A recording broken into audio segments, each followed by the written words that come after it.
Coming up today on The Story. I remember my mom went out to the back porch to check the clothes that were in the wringer washer. She wasn't gone long. The next thing we knew, she was banging back through the door, her eyes big, and screaming at the top of her lungs, "There's fire coming out of the upstairs window!" Sure enough, flames and fire were roaring out. And we said, "Boy, this house is a goner." The Story. G'day, I'm Jimmy Colefax. Welcome to The Story. In 2001, Eric Scatterbo and his wife Jean attended a Spanish language school on the Texas-Mexico border in preparation for becoming missionaries in Latin America.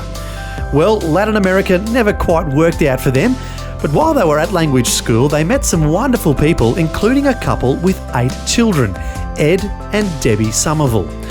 And one of the things Eric remembers the most about Ed was that he was one of the best storytellers he'd ever heard. So, when he found out that Ed had recently published a book filled with many of those same stories, Eric just had to make contact with Ed so he could hear them again and share them with you. So, here's Eric chatting with Ed Somerville. Ed Somerville, welcome to the program. Thank you so much, Eric. It's a pleasure to be here. Glad to have you with us, and you're coming to us from the Blue Ridge Mountains in North Carolina. Is that right? That is true. And I understand you have some blue mountains in Australia, so I feel like a kindred spirit. That's right. Outside of Sydney, there's the Blue Mountains. And you wrote this book that we just heard about in the introduction, and it's called When Granddaddy Was Little Eddie, Tales from an Appalachian Boyhood. So what does that title mean? What is that all about? Yeah, the area of Appalachia, the Appalachian Mountains here in the eastern part of the United States, is famous for hillbillies and moonshine and bluegrass music. And so when I grew up in this area, it was a little unusual. I was the oldest of a family of eventually 6 boys, born to a Presbyterian pastor. And we lived kind of a rough and rowdy life, hiking in the mountains, skinny dipping in the river, riding the ponies, and it was kind of like being at Boy Scout camp most of my life. But it didn't start out that way, is that right? No, that's correct. I was born in the Deep South back in the time of the Civil Rights Movement, where my father was a poor Presbyterian minister, and I believe he probably marched with Dr. Martin Luther King. Oh, okay. But that was not a popular position in the South. There were a lot of racism. And I don't know if your listeners would be familiar with this, a group of kind of domestic terrorists called the Ku Klux Klan that would dress up in bed sheets and lynch black people. And one of the ways they tried to terrorize people was by burning a cross on their front yard. And that meant that you were targeted by this terrorist group.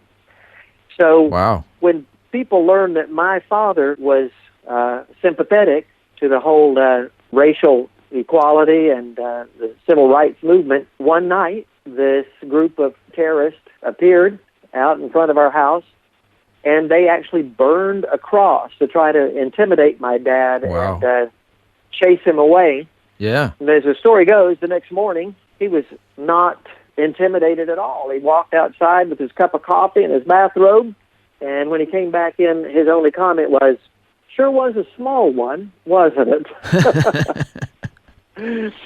But the people, unfortunately, in the churches also had that same issue of racism, and so there was a conflict, and they took a vote and asked my father to leave that area. Wow. And it was a sad thing, but he was always a crusader for justice and fought for the underdog. Yeah. And so his ministry changed from helping blacks to working with the very, very poor. And that's what led us up into the mountains of Appalachia, into the state of West Virginia, which is the poorest state of the 50 in the United States. And my father had this idea that if we were going to work with the poor, we were going to live like the poor. And so he moved our family into a rundown old house in a coal mining camp. And I remember we rented that house for $15 a month. Oh, wow. Which even then wasn't much money, but I still believe they charged more than the house was worth because it was a wreck. And the main thing was it had no indoor bathroom. So what it had was a little small building out in the back corner of the yard that was a privy, an outhouse that we would have to go to. Yep. So it was just the bare basics. Yeah, that is pretty bare. Pretty rundown house you're living in there. You know what, though? We didn't mind it. I was the oldest of, at that time I had 4 little brothers, and we were always looking around for something to do. My mom encouraged our creativity. In fact, she had this mantra that she said she would never let us watch TV because she said it would turn our brains to jello. So she said, you boys have to go outside, get your wiggles out, find yourself something to do. And I imagine with 5 sons, there were a lot of wiggles to get out. So my brothers used to look to me for guidance and said, what are we going to do today, Eddie? What are we going to do today? So this one day I had this brainstorm. I said, boys, I have this great plan. I said, go get the shovels and the picks. We're going to go out in the backyard. We're going to dig a series of deep trenches, cover them back over with boards, and then cover the boards with dirt so we'll make our own tunnels. And we'll connect the tunnels together, and we're going to make ourselves an underground fort. Oh, my goodness. They thought that was great. So we started in and worked all that day, went to bed that night, tired out, and the next morning out on our project of the underground fort, when all of a sudden we ran into bedrock. Now, you can imagine bedrock put kind of a damper in our plans for an underground fort because you can't dig through bedrock. Oh, right, okay. And those boys looked at me and said, now what are we going to do, Eddie? And it was kind of a crisis of leadership, you know, because my great plan had fizzled. Yeah. But in a moment of inspiration, I looked at that pile of dirt, about a 4-foot-high heap of dirt, and I said, boys, I've got a better idea. I said, let's dig a crater down through the top of that mountain of dirt, make ourselves a little native village on the bottom, a model of a village and some little twigs for a forest.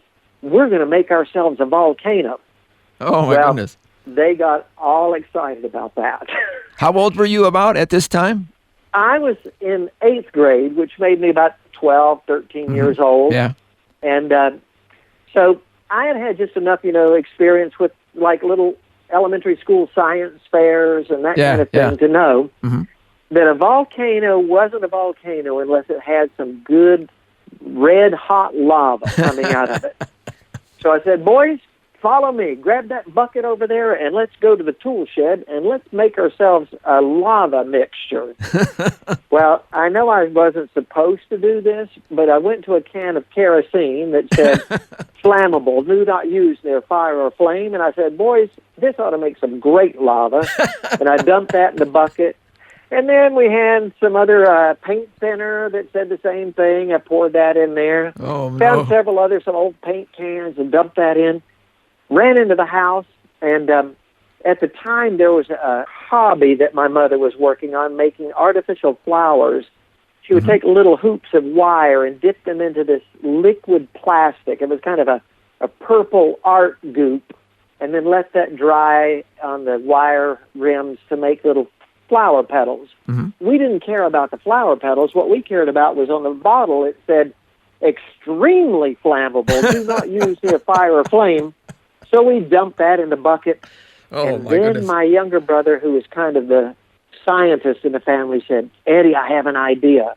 What we're missing, what will make this lava just the best lava ever is the science of chemistry.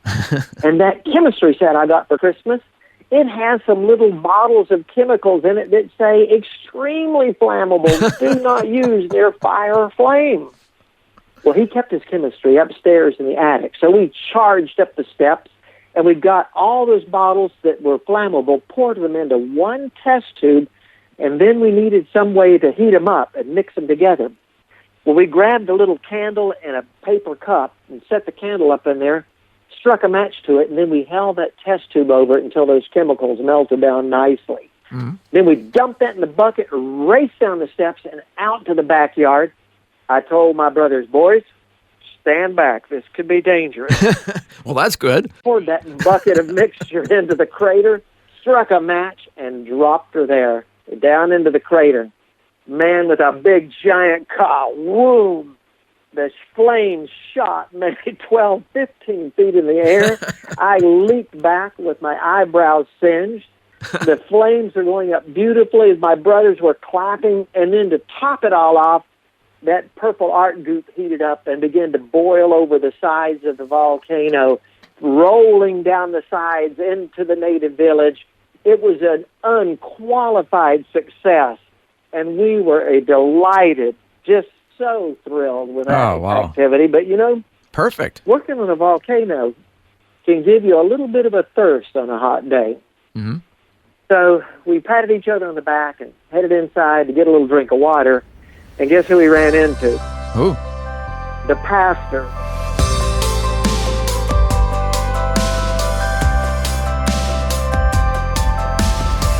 You're listening to The Story.